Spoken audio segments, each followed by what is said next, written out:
La loi d'orientation agricole impulsée par Mamadou Sangafoua Coulibaly a été validée aujourd'hui à Grand-Bassam au bout de 48 heures de réflexion.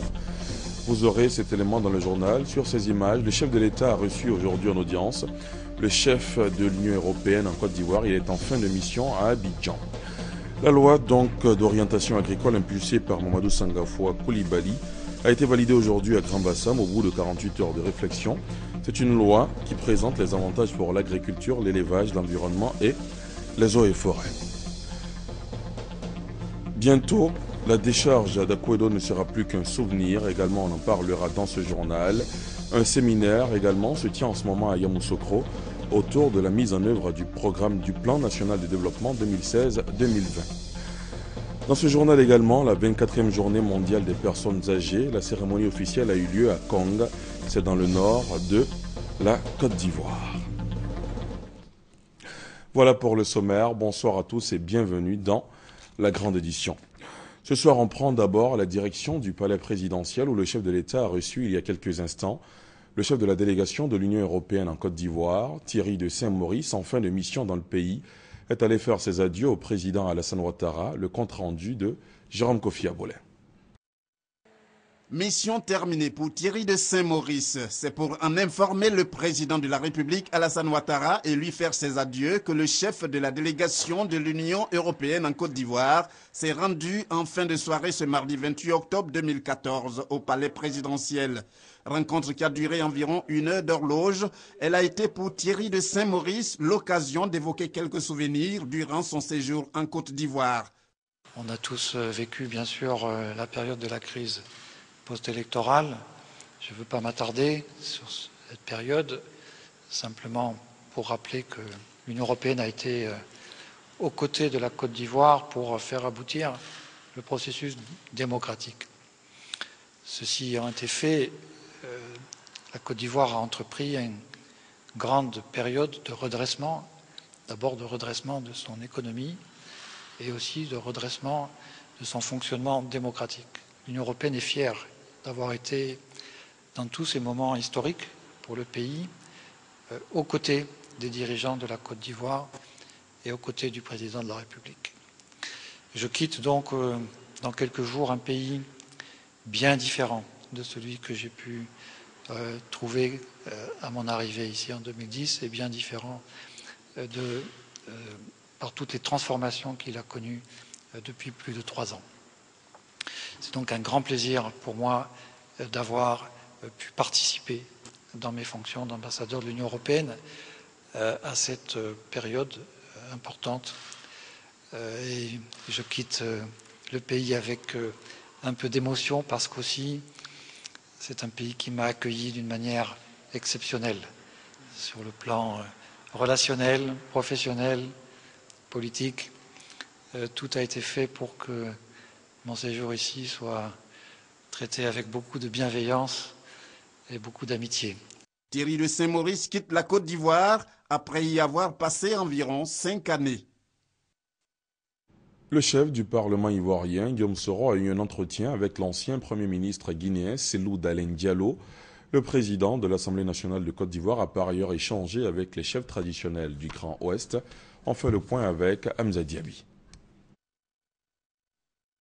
Zokoukbeli Ier, c'est ainsi qu'il faudra désormais appeler le président de l'Assemblée nationale. Depuis ce mardi, Soro Kigbafori Guillaume a été intronisé chef traditionnel ouai. Vêtu de ses nouveaux habits, le chef s'est adressé à ses pairs du Grand Ouest. Les chefs traditionnels sont un maillon et des vecteurs importants pour toucher les populations, pas celles des villes, mais celle de la campagne, au tréfonds, aux confins de la Côte d'Ivoire. Il faut que vous alliez sillonner tout l'Ouest. Demandez aux populations de faire la réconciliation, de consolider la paix. La Côte d'Ivoire en a besoin. Un message manifestement entendu. Les chefs promettent le transmettre à leur tour aux populations. Le peuple Kourou et dans le Mandé du Sud demande pardon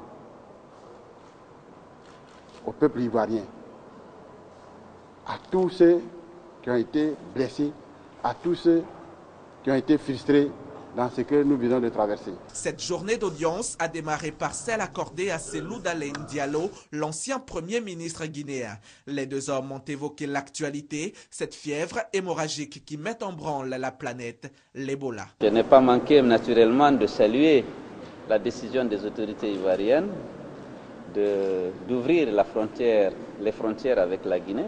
Et j'ai parlé des dispositions que nous sommes en train de prendre pour éradiquer Ebola dans notre pays. Et pour boucler la boucle, Eugène Dué, l'ancien camarade d'université de Guillaume Soro, est venu lui rendre une visite de courtoisie et d'amitié. L'agriculture fournit environ 70% des recettes de l'État ivoirien. À lui seul, il occupe plus de 60% de la population active. Cependant, il n'existe de loi qui régisse le fonctionnement de cet important secteur de l'économie nationale. Le ministre de l'Agriculture a donc décidé de réorganiser le secteur en associant d'autres ministères techniques à travers l'élaboration de la loi d'orientation agricole, laquelle a été validée ce mardi à Grand Bassam après 48 heures de réflexion. C'est une loi qui présente des avantages pour l'agriculture, l'élevage, l'environnement et les eaux et forêts. Francis Boifo. Le ministère de l'Agriculture se donne des moyens pour exécuter le PNIA, le Programme national d'investissement agricole, en initiant l'avant-projet de loi agricole. La loi sur l'orientation agricole est une boussole, un cadre légal de référence qui permet aux investisseurs d'être rassurés d'abord sur la sécurisation des investissements qu'ils font et sur la visibilité dans le secteur agricole. Et en même temps, cela permet aussi aux acteurs eux-mêmes d'être sécurisés dans leur activité. L'avant-projet de loi agricole a été validé à Grand Bassam après 2 jours de réflexion en atelier. Le projet de loi a en son sein ce qu'on appelle une articulation pour l'utilisation spatiale du secteur agricole, qui va intégrer donc la volonté de l'État de faire en sorte que les cultures pérennes et les cultures vivrières cohabitent pour permettre la souveraineté alimentaire. Si elle est approuvée par le gouvernement et adoptée par l'Assemblée nationale, la loi d'orientation agricole aura des avantages pour plusieurs secteurs d'activité. Aujourd'hui, beaucoup d'agriculteurs ont des difficultés à avoir un accès au financement au niveau des banques. L'une des raisons, c'est qu'on ne connaît pas qui est agriculteur en Côte d'Ivoire. La loi d'orientation agricole permet de définir clairement qui est agriculteur en Côte d'Ivoire. Il y a également tous les aspects concernant le recensement des exploitants et des exploitations agricoles. La loi d'orientation agricole fixe et recommande la mise en place de fonds spécifiques pour les calamités ou les catastrophes naturelles, ce qui permettra de répondre à toutes les situations fâcheuses qui pourront survenir auprès des éleveurs. L'avant-projet de loi définit également des orientations en matière de gestion des forêts, de l'eau et de l'environnement. Je vous le disais en titre, bientôt, la décharge d'Akwedo ne sera plus qu'un souvenir. Un nouveau site de 100 hectares a été trouvé pour accueillir les déchets. Il est situé à Kosiouin, à une quarantaine de kilomètres d'Abidjan. Le consortium américain Y Solution, en charge désormais de la gestion intégrée des déchets solides ménagers, a visité le site. Moussa Konaté, Franck Quadio. Une vaste étendue de terre, 100 hectares de verdure et une large ouverture dans le sol. Non loin du village de Kosiouin, à 40 km d'Abidjan, ce site abritera la prochaine décharge des ordures du district d'Abidjan. Il sera géré par Wise Solutions, consortium américain désormais garant de la gestion intégrée des déchets ménagers du district d'Abidjan. This is a location where we can take the waste from Akwedo in. Ce site sera utilisé en remplacement d'Akwedo. Une fois que les ordures seront déversées ici, ce sera le fruit d'une ingénierie vraiment de haute qualité, de telle sorte qu'il n'y ait pas de risque pour la communauté. Il s'agit d'enterrer les ordures. Mais pour les enterrer, il faut les trier au préalable. Parce que en les triant, ça permet de les élaguer, de sortir tout ce qui est fer, bois, qui peuvent servir à autre chose. Je pense que nous allons faire un travail sérieux pour qu'on ne voit plus ce que nous vivons aujourd'hui à Akwedo. L'exploitation du site durera 50 ans, mais avant la visite des lieux, une rencontre avec le ministre de l'Environnement, de la Salubrité urbaine et du Développement durable. Décider que cette partie de l'activité soit vraiment accélérée pour que nous puissions très rapidement sortir donc d'Alcodo, libérer les populations qui y vivent, mais également aussi traiter, et pour ne pas dire mettre nos déchets en décharge de manière écologique et suivant les standards internationaux et les normes qui sont actuellement en vigueur. Le consortium America Wise Solutions a été retenu suite à un appel d'offres international en octobre 2013. Les activités démarreront dans 5 mois. La Fédération ivoirienne des petites et moyennes entreprises a présenté ce mardi son plan d'action stratégique 2014 à 2018, un plan qui doit emmener les entreprises ivoiriennes à être performantes, compétitives et créatrices de plus d'emplois et de richesses d'ici à 2018. La présentation de ce plan s'est faite en marge de la cérémonie de restitution des recommandations issues des travaux de la 4e édition des Journées nationales promotionnelles des PME et de l'artisanat. Le renforcement interne de la FIPME, Fédération ivoirienne des petites et moyennes entreprises, son rayonnement à l'échelle nationale, régionale et internationale, puis les outils pour exécuter sa mission. Ce sont là les 3 axes majeurs des 24 actions du plan stratégique 2014-2018 de la FIPME. Ce programme vise à donner à la fêtière des PME ivoiriennes une meilleure visibilité pour promouvoir ce secteur qui constitue 80% de la population des entreprises formelles. L'ambition de ce plan répond simplement à une réalité, c'est que le président a tracé le chemin. Il veut faire de notre pays un pays émergent à l'horizon 2020. Et c'est une noble vision qui nous engage nous tous, surtout nous qui sommes responsables de fêtières.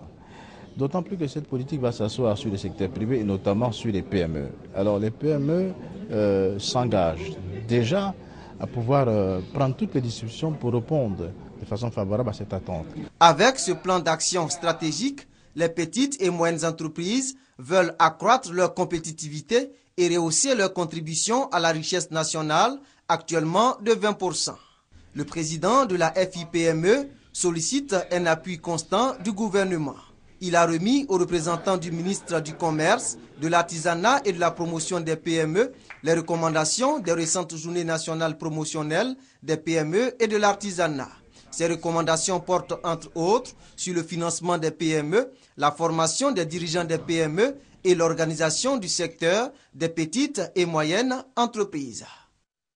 On en vient à cet exercice de sûreté grandeur nature pratiqué aujourd'hui au port autonome d'Abidjan, une simulation pour tester la capacité de réaction du dispositif sécuritaire de la plateforme portuaire face au grand banditisme et à toute attaque terroriste.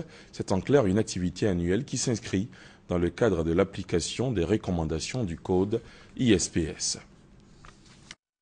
La police, la gendarmerie et la marine nationale en état d'alerte maximale ce mardi au port autonome d'Abidjan.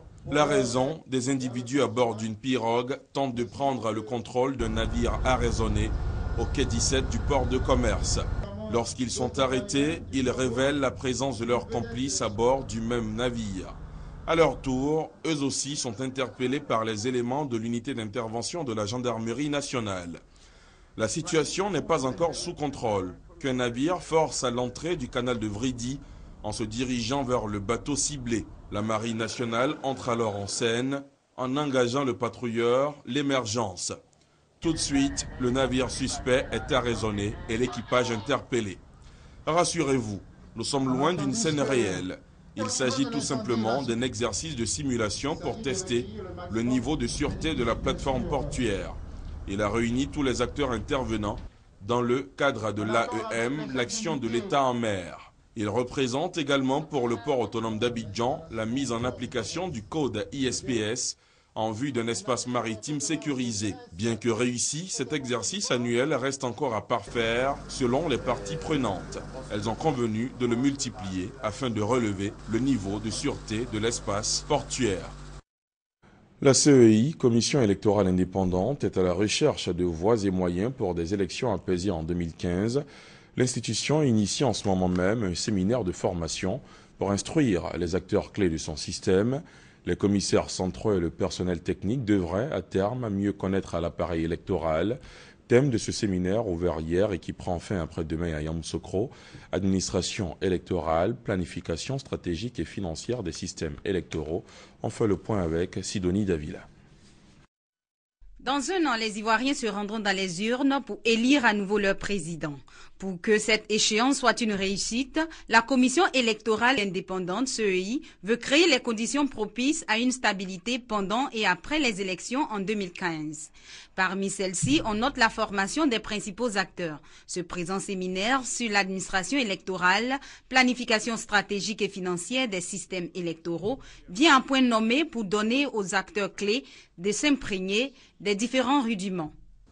Devant l'ampleur de la tâche, l'importance des défis et conscient de ce que la formation est la clé de toute réussite, la Commission électorale indépendante a aussitôt programmé des séances de formation et de mise à niveau des acteurs que sont les commissaires centraux. Je suis convaincu qu'au sortir des présentes assises, vous serez davantage familiarisés avec l'administration électorale dans ses différents aspects. Partageant le souci de voir réussir l'organisation des élections dans un environnement apaisé en 2015, les partenaires associés à l'initiative de la CEI réaffirment leur disponibilité et leur engagement. Je suis heureuse d'être là pour non seulement marquer encore notre solidarité, mais également vous réitérer une fois encore notre disponibilité à vous accompagner pendant les 3 années à venir à travers notre partenaire, la Fondation internationale pour le système électoral, IFES. Après 4 jours de travaux, les bases d'une planification stratégique seront ainsi jetées à travers cette nouvelle vision de la gestion des élections en Côte d'Ivoire que veut implanter la nouvelle CEI. Vous le savez, la composition du Conseil économique et social a été rendue publique hier. Les membres font leur entrée après-demain jeudi 30 octobre. Mais déjà, intéressons-nous au rôle de cette institution, d'où viennent les membres qui la composent et qu'a fait le Conseil économique et social depuis la nomination de son président Marcel Zadi-Kessi. Autant de questions que vous posez qui trouvent réponse dans ce sujet d'Adama Koné. En procédant à la nomination des membres du Conseil économique et social, le président de la République pose le dernier élément du puzzle des institutions de la République. Le Conseil économique et social, je ne sais pas au fait vraiment le rôle qu'il joue, mais je sais que c'est une organisation de l'État. Le Conseil économique et social est une institution de l'État qui est chargée de donner des avis au gouvernement sur les questions économiques et sociales. On entend dire conseil économique social, mais on ne sait pas véritablement ce que c'est. C'est M. Zadi-Kessi qui est le directeur général, non? Enfin, ouais. Conseil économique et social. Bon, ça concerne le domaine économique, c'est ce que je pense. Assemblée consultative, le Conseil économique et social a pour rôle de donner son avis sur des projets de loi, d'ordonnances ou de décrets, ainsi que des propositions de loi. Autrement dit, le CES accompagne l'État dans les grandes décisions qui rythment la vie économique et sociale. Pour cela, il est composé d'hommes et de femmes représentant les principales activités sociales du pays. Toute chose qui favorise la collaboration entre les différentes catégories professionnelles afin de contribuer à l'élaboration d'une politique économique et sociale du gouvernement à visage humain. Dès sa nomination en mai 2011, le président du CES, Marcel Zadi-Kessi, a voulu donner un visage spécial à son mandat. Très vite, une task force aux cellules opérationnelles a été mise en place. Une forme d'organisation temporaire créée pour travailler sur certains sujets en attendant la composition complète de l'institution. Ainsi, un séminaire a été organisé à Assini avec le système des Nations Unies pour réfléchir sur le développement de proximité. Les conclusions de ces travaux serviront certainement de dossier d'accueil aux nouveaux membres du Conseil. Parallèlement, la Task Force a travaillé à décrocher les moyens pour la réhabilitation du siège du CES. Ce sont donc des locaux flambant neufs qui attendent ce jeudi les 113 nouveaux membres du Conseil économique et social à la faveur de la rentrée solennelle de l'institution.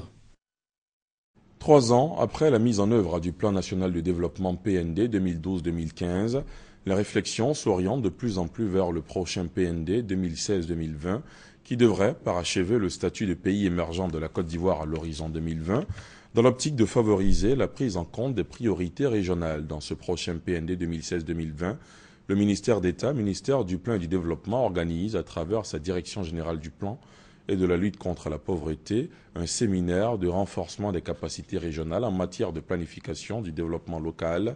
La rencontre se tient dans la capitale politique Yamoussoukro. On retrouve Sidonie Davila. Après la crise post-électorale, sur instruction du président Alassane Ouattara, un plan national de développement PND a été élaboré pour l'année 2012-2015.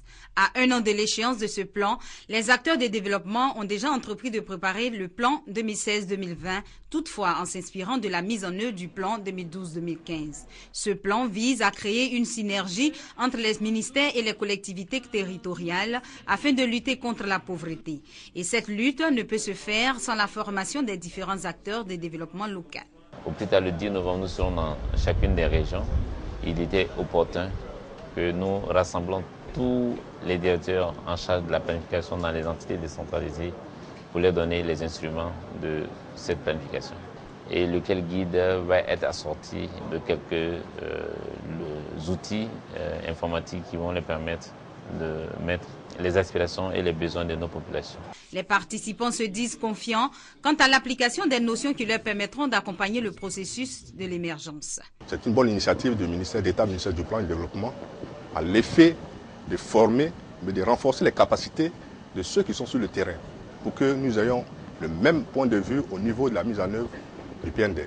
Tous les projets de grandes envergures qui pourraient amener la Côte d'Ivoire vers le développement au niveau des régions, également au niveau des communes, c'est ici nous allons pouvoir les apprendre. Durant 4 jours, 41 participants venus des 31 régions de la Côte d'Ivoire seront formés sur 4 modules. Le processus de planification locale participative, planification stratégique axée sur les résultats, planification et outils d'évaluation axés sur les résultats et la programmation triennale. Le lycée technique de Bouaké est de nouveau fonctionnel après plus de 10 ans de fermeture. Fermé en 2002, l'établissement affiche peau neuve grâce au soutien financier de la BID, la Banque islamique de développement, Soro Corona, Kwadio Kwame. Le lycée technique de Bouaké rouvre ses portes. Détruit à la suite de la crise politico-militaire de 2002, cette école reprend ses activités grâce au projet d'appui au programme de reconstruction des infrastructures dans la zone centre-nord et ouest, REC-SENO, avec un financement de la Banque islamique de développement BID et l'État de Côte d'Ivoire à hauteur de 4 927 millions de francs CFA. C'est donc un cadre rénové et propice à la formation que le Premier ministre Daniel Kablan-Duncan a remis officiellement à la ministre de l'Éducation nationale et de l'enseignement technique, Kandia Camara. L'enseignement technique est un levier de premier ordre pour l'atteinte des résultats que nous assignons à l'école, dont le principal est la socialisation de l'apprenant. Le Premier ministre Daniel Kablan-Duncan a, quant à lui, invité le personnel administratif, les enseignants et les apprenants du lycée technique de Bouaké à prendre soin de cet établissement qui est unique en son genre dans la sous-région. Je voudrais donc, au moment où je vais remettre officiellement les clés du lycée technique de Bouaké à Madame le ministre, engager tous les acteurs, responsables administratifs, corps enseignants et élèves qui auront la charge de la gestion et de l'utilisation de cet ouvrage à relever le défi de l'entretien des locaux, de la maintenance des équipements en vue de la pérennisation des acquis du projet de réhabilitation et d'équipement de ce lycée qui est un lycée de référence. Le Premier ministre Daniel Kablan-Duncan et la ministre Kandia Camara, en compagnie du ministre de l'Industrie et des Mines, Jean-Claude Brou, ont visité le lycée technique de Bouaké, qui va désormais se consacrer dans de meilleures conditions à la formation des futurs serviteurs de la nation. En bref et en images, Kandia Camara, la ministre de l'Éducation nationale et de l'enseignement technique, reçue ce mardi par le président du groupe de la BAD, Donald Kaberuka. En toile de fond, le projet École obligatoire pour tous, initié par le gouvernement ivoirien. Kandia Camara a aussi remis officiellement le document stratégique de ce projet, La ministre et le président de la BAD se sont accordés sur la nécessité du renforcement du système éducatif en vue d'améliorer les connaissances et les compétences techniques des apprenants pour faciliter leur insertion socio-professionnelle. La BAD compte apporter son soutien à la Côte d'Ivoire pour la réalisation de différents projets qui lui ont été remis. Ce soir, on s'intéresse également à la célébration de la 24e édition de la Journée internationale des personnes âgées. C'est la ville de Kong, dans le nord du pays, qui a abrité l'événement. Occasion pour le ministre d'État, ministre de l'Emploi, des Affaires sociales et de la formation professionnelle, Moussa Dosso, de réaffirmer l'engagement du gouvernement à protéger et promouvoir les droits des personnes du troisième âge.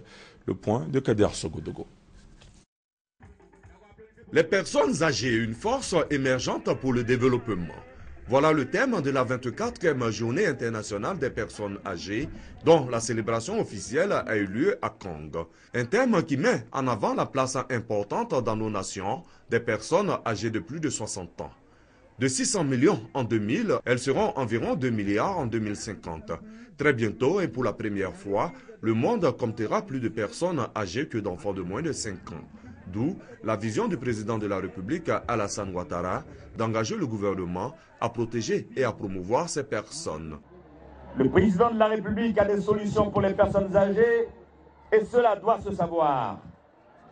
Car dans son programme de gouvernement, si vous allez au chapitre 6, vous pourrez lire, et je cite, « Nous instaurerons chaque année une journée des personnes âgées nous permettant de les honorer comme il se doit. » Parrain de la célébration 2014 des personnes âgées, Ténébiraïma Ouattara, ministre en charge des affaires présidentielles, salue le choix de sa commune. Je voudrais saluer vos actions de ce jour, à savoir les dépistages de diabète, d'hypertension, des interventions chirurgicales et autres, dont nos parents ont bénéficié ici à Kong. Les personnes âgées dévoilent le secret de leur longévité. Le seul secret, c'est de se contrôler au moment de sa jeunesse.